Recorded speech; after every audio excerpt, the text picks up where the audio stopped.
아멘. 아까 안영준 목사님께서 찬양 인도하실 때 부흥의 얘기 잠깐 하셨는데요. 저도 부흥의 이야기로 좀 설교를 시작하고 싶습니다. 제가 학생 때 이제 중고등부 학생부 시절 때 교회에서 부흥회를 1년에 2번씩 했었습니다. 그리고 이 대부분의 부흥회에 오시는 강사님들은 어떤 스타일이었냐면 기도원 스타일의 강사님들이었습니다. 이제 이 기도원 스타일 강사님들의 특징이 뭐냐면요, 그 부흥회를 하면서 굉장히 많은 예화와 간증들이 있었습니다. 그 예화 간증 중에서 제가 굉장히 기억에 남는 것이 한 가지가 있는데요. 왜 기억에 남냐면 목사님 3분이 같은 예화를 하셨습니다. 그래서 이 예화가 정말 유명한 건지 아니면 이게 부흥 강사님들 사이에서 이렇게 도는 건지는 모르겠는데 그 예화가 기억에 남아서 한 가지 좀 소개해드리고 싶습니다. 이제 한 상가에 교회가 있었습니다. 그런데 그 교회가 있는 상가에 어느 날 술집이 들어왔습니다. 위에는 교회가 있었고 아래는 술집이 있었습니다. 같은 건물에. 그러다 보니까 이제 교회는 비상이 걸렸습니다. 이 술집 위에서 우리가 기도해야 된다. 그래가지고 이제 목사님이 성도님들과 함께 새벽마다 부르짖었습니다. 하나님, 저 술집 망하게 하여 주시옵소서. 하나님, 저 술집 무너지게 하여 주시옵소서. 그렇게 매일매일 기도하였습니다. 하나님께서 그 기도를 들으셨는지 정말로 그 술집이 망했습니다. 그러니까 누가 화가 날까요? 술집 사장이 굉장히 화났습니다. 이 술집 사장이 교회가 이 술집 망하게 기도한다는 것을 알고 있었습니다. 그래서 이 술집 사장은 너무 화가 난 나머지 소송을 걸었습니다. 교회가 기도해서 우리 가게가 망했다. 이렇게 소송을 걸었습니다. 그러면 이제 배상을 해야 되지 않습니까? 근데 이제 교회 담임 목사님이 이렇게 말했습니다. 변론을 했는데, 우리가 기도한 거는 맞지만 무슨 기도해서 가게가 망하냐? 이거는 그냥 너네가 장사를 못했기 때문에 망한 거다. 이렇게 말했습니다. 술집 사장은 교회가 기도해서 망했다고 그러고, 목사님은 기도 때문에 망한 것이 아니라 그냥 니네가 장사를 잘 못했다. 이렇게 말하고 있었던 거였습니다. 하나님을 믿는 교회는 기도의 능력을 부인하고 있었고, 하나님을 믿지 않는 술집 사장은 기도의 능력을 확신하고 있었습니다. 저에게도 약간 그런 비슷한 상황이 있었습니다. 제가 예수님을 뜨겁게 믿기 전에 상황인데요. 제 중학교 3학년 시험 기간이었습니다. 아침에 학교에 일찍 가서 공부하고 있는데 한 친구 녀석이 저에게 와서 말을 걸었습니다. 야, 너는 교회 다니는데 시험을 위해서 기도 안 하냐? 딱 이랬습니다.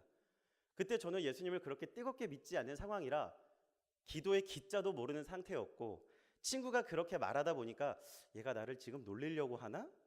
이런 생각이 들어서 야, 무슨 기도야, 공부나 해, 이렇게 말했습니다. 그런데 그 친구는 저에게 이렇게 대답했습니다. 야, 나는 네가 기도하면 나를 위해서 좀 기도해달라고 부탁하려고 그랬지 라고 말했습니다. 이 친구는 교회를 안 다니는데 기도의 능력을 믿고 있었고, 교회를 다니는 저는 기도가 무슨 상관이냐, 공부를 해야지, 이렇게 말하고 있었습니다.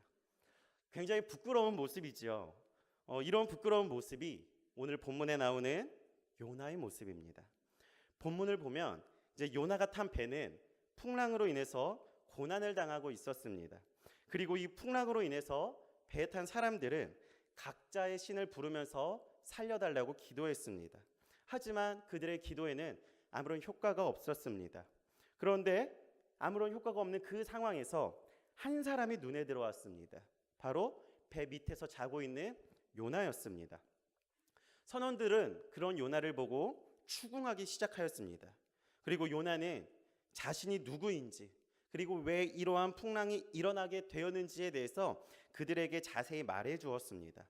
오늘 본문 10절에 보면 요나는 풍랑의 원인을 말하는데 그 원인은 다른 이유 때문이 아니라 요나 자신이 여호와의 얼굴을 피했기 때문이라고 설명하고 있습니다.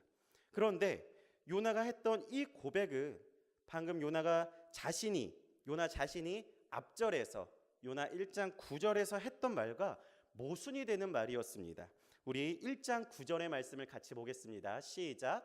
그가 대답하되 나는 히브리 사람이요 바다와 육지를 지으심 하늘의 하나님 여호와를 경외하는 자로다 하고. 아멘. 요나는 대답합니다. 바다와 육지를 지으신 하나님 여호와를 경외하는 자다라고 말합니다.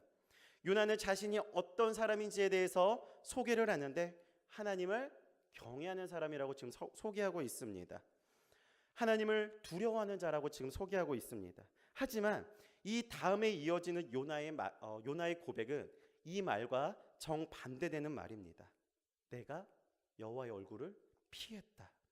하나님을 경외한다고 말하면서 하나님의 얼굴을 피한다는 것은 사실 말이 안 되는 것입니다.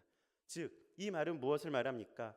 요나는 말로는 하나님을 경외하고 있지만 현재 요나의 상황은 결코 하나님을 경외하고 있지 않다는 사실인 것입니다. 우리는 우리의 신앙의 생활의 모습이 설마 지금 이 요나의 모습과 같지 않은지 우리는 돌아보아야 합니다. 우리가 말로는 하나님의 사람이라고 고백할 수 있습니다. 우리의 삶 안에 하나님의 살아가는 모습이 없다면, 하나님의 사람으로서 살아가는 그러한 모습이 없다면 현재 우리의 모습은 사실 요나와 다를 것이 없습니다. 그래서 말라기 1장 6절에서 하나님은 이렇게 말씀하여 주고 있습니다. 우리 같이 읽겠습니다. 시작. 내 이름을 멸시하는 제사장들아, 나 만군의 여호와가 너희에게 이르기를 이들이 좋은 그 주인을 공경하나니 내가 아버지일진데 나를 공경함이 어디 있느냐, 내가 주인일진데 나를 두려워함이 어디 있느냐 하나 너희는 이르기를 우리가 어떻게 주의 이름을 멸시하였나이까 하는도다. 이스라엘 백성들이 말로는 하나님을 경외한다고 말했습니다. 하지만 하나님께서는 그러한 모습에 대해서 우리에게 또한 이스라엘에게 분명히 경고해주고 있습니다. 그렇기 때문에 우리는 매일매일을 하나님의 말씀으로 우리의 삶을 점검해야 될 것입니다. 하나님의 이름을 멸시하는 자들이 아닌 진정으로 하나님을 경외하는 자들이 되기를 간절히 소망합니다. 이 요나의 모순된 이 고백을 통해서 배에 타고 있는 무리들은 굉장히 놀라게 됩니다. 왜냐하면 지금 이 배에 타고 있는 선원들이, 이 무리들이 이 상황을 지금까지 한 번도 경험해보지 못했기 때문입니다. 단순히 하나님의 말씀을 안 들었다고 해서 이 정도의 풍랑을 내리신다고 그들에게는 이런 것들을 경험해 본 적이 없습니다. 지금 요나가 지나가고 있는 이 바다가 지중해인데요, 이 선원들 입장에서는 지금 이런 상황인 거죠. 요나가 하나님의 말씀을 안 들으니까 하나님께서 지중해 바다를 흔들고 계시다. 하나님의 스케일이 너무나도 큰 것입니다. 지금까지 자신들이 경험했던 그 신들의 능력과는 감히 비교할 수도 없는 하나님의 능력이었습니다. 이러한 하나님의 능력 앞에서 아무리 자신들의 신에게 기도해봤자 아무런 소용이 없었던 것이었습니다. 하나님의 놀라운 능력을 경험한 그 배의 무리들은 반응이 모두 다 동일했습니다. 오늘 본문에서 무리의 반응을 어떻게 말하고 있습니까? 무리가 알고 심히 두려워하여 라고 말하고 있습니다. 그들의 반응은 하나님을 두려워하고 있었습니다. 그런데 혹시 기억나시나요? 제가 지난 시간에 이 두려워하다랑 같은 의미의 말이 있다고 말씀드렸습니다. 바로 경외하다라는 말이었습니다. 이 경외하다라는 말은 두려워하다라는 말과 같은 말입니다. 그리고 우리는 이 경외하다라는 말을 어디서 보았습니까? 오늘 본문 전에 있는 요나 1장 9절에서 요나의 고백을 통해서 우리는 이 말을 보았습니다. 바로 본문 전에 있는 말씀이죠. 요나의 고백을 통해서 요나가 말하는 경외하다라는 말과 이 무리들의 상태를 말하는 이 두려워하다라는 말이 같은 말입니다. 다른 뜻이 아니라 같은 말입니다. 그리고 원어로도 야레, 히브리어로 야레라고 말하는데요, 같은 단어를 사용하고 있습니다. 그런데 이 한 단어로 인해서 굉장히 재밌는 상황이 만들어졌습니다. 하나님의 선지자는 하나님을 경외한다고 입술로는 고백했지만 실제로 하나님을 경외하지 않고 하나님의 얼굴을 피하는 모습을 보여주고 있었습니다. 하지만 반대로 하나님을 알지 못하는 이 무리들은, 이 이방인들은 현재 하나님을 두려워하고 있다고, 하나님을 경외하고 있다고 말해주고 있습니다. 이들은 평상시에 하나님을 경험해 본 자들이 아니었습니다. 이번 사건을 통해서 하나님의 능력을 알게 된 자들입니다. 지금까지 경험해 보지 못한 이런 상황을 경험하게 되니까 이들은 어떻게 했습니까? 하나님을 두려워했습니다. 하나님을 경외했습니다.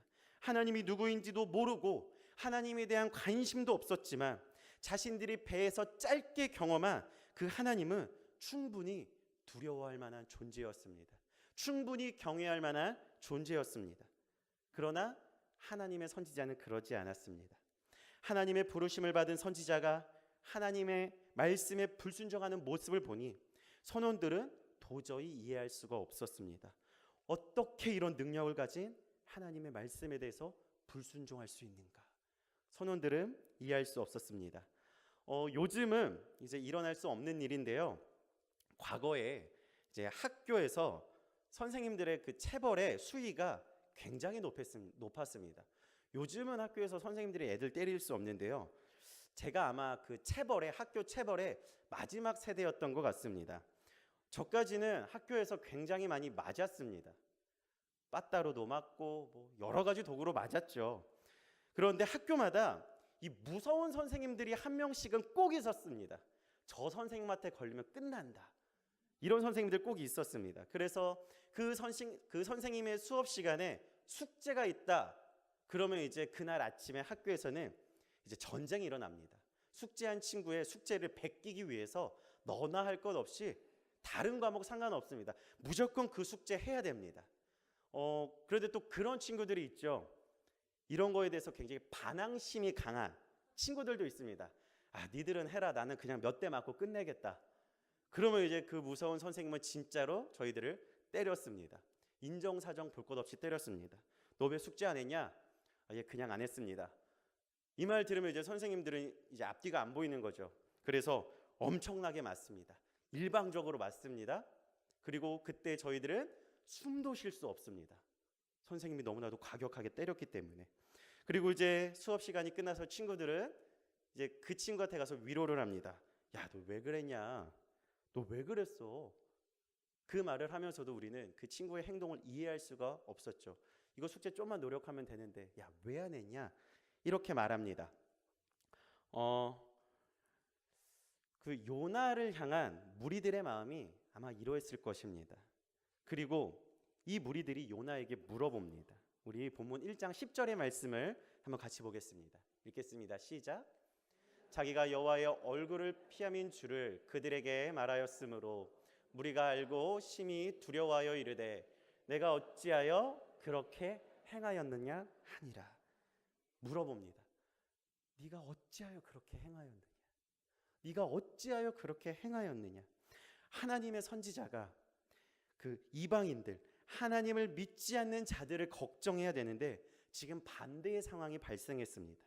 이방인들이 하나님의 선지자를 걱정하고 있습니다. 그리고 무리가 요나에게 던진 이 한마디, 네가 어찌하여 그렇게 행하였느냐? 이 말이 요나에게 결코 가벼운 말이 되지 않았습니다. 그 이유는 창세기에 나오는데 우리 창세기 3장 13절의 말씀을 보겠습니다. 읽겠습니다. 시작. 여호와 하나님이 여자에게 이르시되 내가 어찌하여 이렇게 행하였느냐? 여자가 이르되 뱀이 나를 꿰므로 내가 먹었나이다. 아멘. 이 말씀은 하나님께서 선악과를 먹은 하와에게 하시는 말씀입니다. 내가 어찌하여 이렇게 하였느냐? 내가 어찌하여 이렇게 하였느냐? 무리가 요나에게 했던 이 말이 결코 요나에게 가벼울 수 없었던 이유는 바로 이것 때문입니다. 하나님께서 하나님의 말씀에 불순종한 하나님의 사람에게 건넸던 하나님의 말씀이기 때문입니다. 요나는 지금 무리들에게 누구의 말씀을 들었습니까? 하나님의 말씀을 들었습니다. 심지어 하나님을 믿지 않는 그 이방인들에게 하나님의 말씀에 대해서 들었습니다. 그런데 요나가 이 배에서 들었던 하나님의 말씀은 사실 지금이 처음이 아니었습니다. 우리 요나 1장 6절의 말씀을 보겠습니다. 읽겠습니다. 시작. 선장이 그에게 가서 이르되 자는 자여 어찌함이냐? 일어나서 내 하나님께 구하라. 혹시 하나님이 우리를 생각하사 망하지 아니하게 하시리라 하니라. 아멘. 요나는 선장에게 일어나 내 하나님께 구하라 라는 말을 듣습니다. 제가 전에 설명했을 때 이렇게 말씀드렸죠. 이 말은 하나님께서 요나에게 하셨던 명령, 일어나 가서 외치라, 이 말과 같은 말이었습니다. 일어나 내 하나님께 구하라. 하나님이 요나에게 하셨던 그 말씀, 그런데 요나가 그 말씀을 불순종해서 도망치고 있었는데 선장에게 하나님의 그 말씀을 들었습니다. 일어나 내 하나님께 구하라. 그리고 또다시 하나님의 말씀을 들었습니다. 내가 어찌 이렇게 행하였느냐. 요나는 지금 이 풍랑 가운데서 하나님의 메시지를 2번이나 들었습니다. 그리고 그 메시지는 하나님을 믿는 선지자로부터 들은 것이 아니라 하나님을 믿지 않는 이방인들로부터 들었습니다. 하나님의 선지자가 세상을 걱정하고 세상을 향해서 하나님의 메시지를 전달해야 되는데 오히려 반대로 세상이 하나님의 선지자를 걱정하고 있고 세상을 통해서 하나님의 선지자가 하나님의 메시지를 전달받고 있는 그러한 모습입니다. 그리고 이러한 모습이 단지 요나의 모습이냐? 그것이 아니라 어쩌면 현재를 살아가고 있는 우리의 모습일 수도 있다는 것입니다. 제가 학생 때 철야 예배를 굉장히 열심히 다녔었습니다. 금요 철야 예배를 열심히 다녔는데 때로는 이제 제 신앙이 요나와 같을 때도 있었습니다. 때로는 마음이 어려워서, 때로는 상처를 받아서 교회를 안 나갔습니다. 철야 예배를 안 나갔습니다. 그런데 그때 예수님을 믿지 않는 저희 아버지가 교회를 가지 않는 저에게 와서 이렇게 말씀하셨습니다. 너 오늘은 교회 안 가냐? 이렇게 말씀하셨습니다. 그래서 저는 상처받아서 못 가겠습니다 라고 말할 수 없으니까 오늘은 그냥 몸이 안 좋아서 집에서 쉬려고요. 그때 아버지는 또 저에게 이렇게 말씀하셨습니다. 야, 원래 교회가 그렇게 가고 싶을 때 가고 안 가고 싶을 때는 안 가도 되는 거냐? 라고 말했습니다. 굉장히 마음이 찔렸죠. 예수님을 믿지 않는 아버지로부터 그런 이야기를 들으니까 마음으로 한켠에서 마음이 굉장히 불편했습니다. 아마 지금 기독교가 이러한 상황입니다. 기독교가 세상을 걱정해야 되는데 반대로 현재는 세상이 기독교를 걱정하고 있습니다. 기독교가 세상에 상처난 부분을 감싸주고 그 상처를 치료해 주어야 되는데 오히려 기독교가 세상에 상처를 주고 있습니다. 그리고 세상이 기독교를 걱정하며 기독교가 하지 못하는 부분들을 감당해 나가고 있습니다. 왜 이러한 일들이 일어나고 있습니까? 2018년 문화체육관광부에서 한국의 종교 분포도를 조사했습니다. 한국에서 가장 많은 분포를 가지고 있는 종교가 바로 기독교였습니다. 기독교가 28%로 1위를 하였는데 이 기독교에는 천주교와 우리 개신교가 섞여 있었습니다. 그런데 천주교는 단지 8%밖에 되지 않았습니다. 우리 개신교가 20%로 한국에서 가장 많은 종교가 분포되어 있었습니다. 즉 이 말은 우리나라 인구의 5명 중에 1명은 지금 교회를 다니고 있다는 말이었습니다. 그런데 세상은 5명 중에 1명은 교회를 다니고 있는데 세상은 더욱더 타락해가고 있습니다. 교회는 세상으로부터 손가락질 당하고 있고요. 세상이 교회를 걱정하는 처지에 이르렀습니다. 왜 이러한 일들이 일어나고 있습니까? 그것은 기독교가 복음을 잃어버렸기 때문입니다.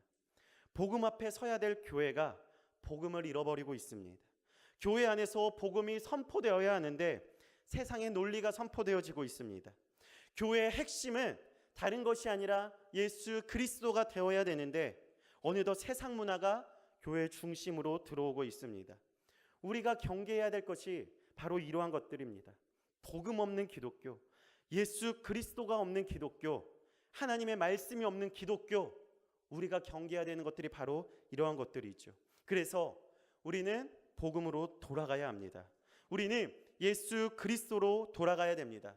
우리 안에 복음이 없고 우리 안에 예수 그리스도가 없다면 우리는 세상으로부터 걱정거리가 되는 그런 기독교가 되는 것입니다. 600년 전에 교회는 이러한 위기를 맞이하였습니다. 암울했던 유럽의 중세 시대에 교회는 타락을 거듭하고 있었습니다. 교회 안에는 복음이 없었고요. 교회 안에는 예수 그리스도가 없었고 교회 안에는 하나님의 말씀이 없었습니다. 그리고 교회는 복음을 원했던 것이 아니라 부를 원했고 돈을 원했고 권력을 원했고 그들은 명예를 원했습니다. 교회는 끝없이 타락해 갔습니다. 내리막길에서 브레이크 터진 자동차처럼 멈출 줄 모르고 밑바닥으로 향하고 있었습니다. 그런 어두운 시대에 요구되었던 것이 바로 종교개혁이라는 것이었습니다. 그리고 이 종교개혁의 시초가 근원으로 돌아가자라는 하나의 슬로건이었습니다. 교회가 근원으로 돌아갈 때, 교회가 하나님의 말씀으로 돌아가고 복음으로 돌아가고 예수 그리스도로 돌아갈 때 비로소 교회는 회복된다는 것입니다. 그렇습니다. 우리가 돌아갈 곳은 다른 곳이 아니고 바로 복음이고 바로 예수 그리스도입니다. 우리가 다시 복음 앞으로 나아가지 않는다면 우리를 향한 세상의 걱정은 계속될 것입니다.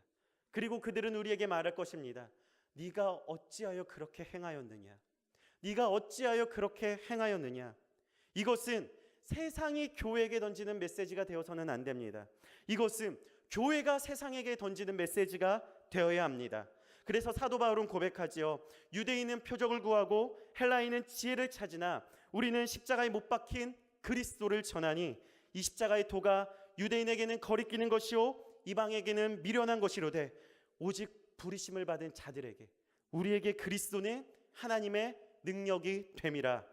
오늘 이 밤에 다시 복음 앞으로 나아가는 우리가 되기를 간절히 소망합니다.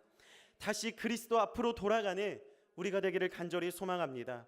세상의 걱정거리가 되는 기독교가 아니라 세상을 걱정하고 세상을 회복하는, 세상에서 그리스도의 십자가를 전하는 기독교가 되어야 합니다. 이 거룩하고 위대한 이 하나님의 일을 위해서 하나님께서는 다른 사람들을 부르신 것이 아니라 바로 우리를 부르셨습니다. 지금 우리의 상황이 요나와 같은 상황이라면 이제는 우리가 그 자리에서 일어나 다시금 주님께로 돌아가야 될 줄로 믿습니다. 우리는 연약하지만, 때로는 우리의 신앙의 모습에 있어서 연약한 모습을 보이지만 하나님은 다시금 우리를 하나님께로 불러주실 것입니다. 이 부르심에 응답하며 복음 앞으로 나아가는 저와 우리 신강교회가 되기를 간절히 소망합니다. 아멘. 기도하시겠습니다. 살아계신 하나님 아버지,